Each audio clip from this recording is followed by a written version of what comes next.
Le Seigneur soit avec vous et avec votre esprit.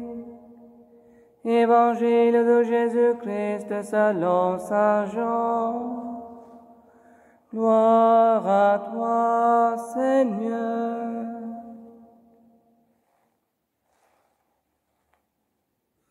En ce temps-là, Jésus disait à ses disciples: que votre cœur ne soit pas bouleversé. Vous croyez en Dieu, croyez aussi en moi. Dans la maison de mon Père, il y a de nombreuses demeures. Sinon, vous aurais-je dit: je pars vous préparer une place. Quand je serai parti vous préparer une place, je reviendrai et je vous amènerai auprès de moi, afin que là où je suis, vous soyez vous aussi. Pour aller où je vais, vous savez le chemin. Thomas lui dit: Seigneur, nous ne savons pas où tu vas. Comment pourrions-nous savoir le chemin? Jésus lui répond: Moi, je suis le chemin, la vérité et la vie. Personne ne va vers le Père sans passer par moi. Puisque vous me connaissez, vous connaîtrez aussi mon Père. Dès maintenant, vous le connaissez et vous l'avez vu. Philippe lui dit: Seigneur, montre-nous le Père, cela nous suffit. Jésus lui répond: Il y a si longtemps que je suis avec vous, et tu ne me connais pas, Philippe? Celui qui m'a vu a vu le Père.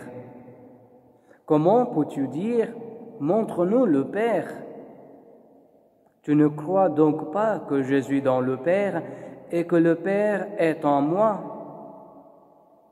Les paroles que je vous dis, je ne les dis pas de moi-même. Le Père qui demeure en moi fait ses propres œuvres. Croyez-moi, je suis dans le Père, et le Père est en moi. Si vous ne me croyez pas, croyez du moins à cause des œuvres elles-mêmes. Amen, amen, je vous le dis, celui qui croit en moi fera les œuvres que je fais. Il en fera même de plus grandes, parce que je pars vers le Père.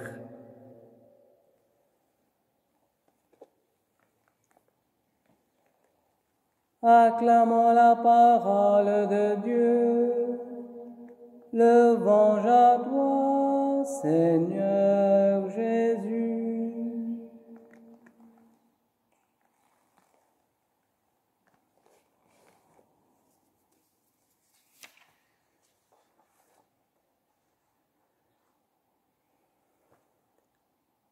Chers frères et sœurs, Jésus est le chemin, la vérité et la vie. Si nous ne pouvons pas le croire, alors que Jésus rejoint une longue liste de chefs religieux influents qui ont essayé de faire une différence dans le monde tout au long de l'histoire humaine. Il reste l'un des nombreux dirigeants qui peuvent tous être légitimes et pertinents, mais aucun n'est unique et absolument nécessaire au salut. En conséquence, l'Église n'est pas non plus nécessaire au salut, parce qu'une religion est aussi bonne qu'une autre. Cependant, si nous sommes convaincus que Jésus est le chemin, la vérité et la vie, comme il l'a enseigné dans l'Évangile, nous croyons qu'il est divin aussi bien qu'humain, et nous acceptons le caractère unique de sa mort et de sa résurrection qui nous a sauvés.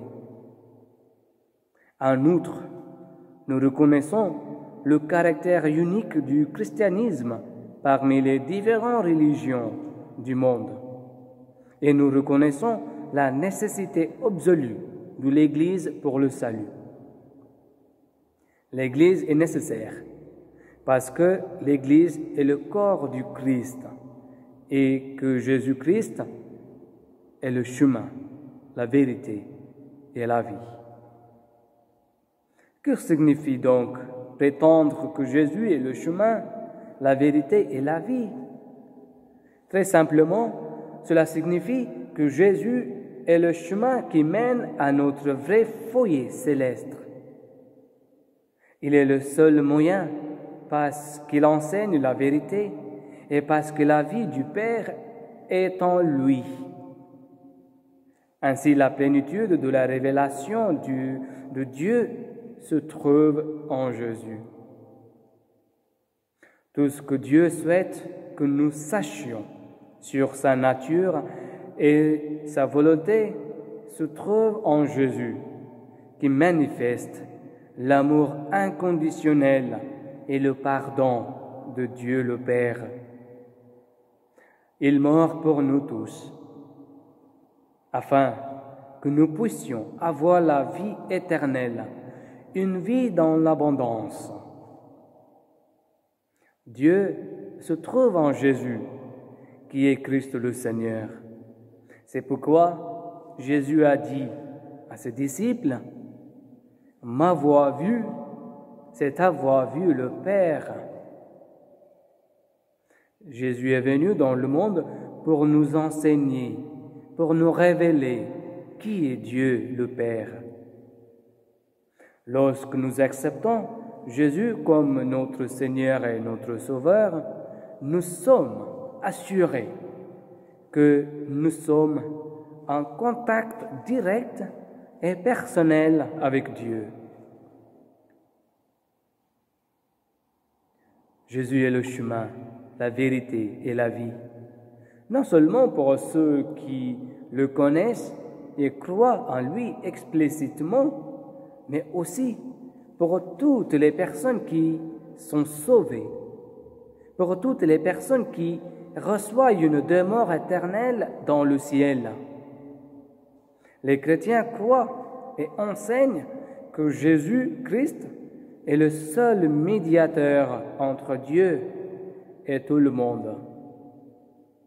Le salut pour tout le monde n'est atteint que par le mérite de sa mort sur la croix, bien que les gens d'autres religions ne l'acceptent pas.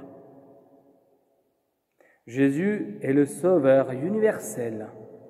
Sa vie et son ministère nous apprennent tout ce que nous devons savoir sur Dieu. Sa mort nous gagne la vie éternelle. Sa mort nous apporte la vie éternelle. Sa résurrection d'entre les morts nous donne l'espoir dans cette vie et dans la vie après la mort. Il nous conduit vers Dieu, notre Père, qui nous attend. C'est pourquoi nous croyons qu'il est le chemin, la vérité et la vie. Chers frères et sœurs, je vous souhaite un très bon dimanche. Que Dieu vous bénisse et vous protège. Amen.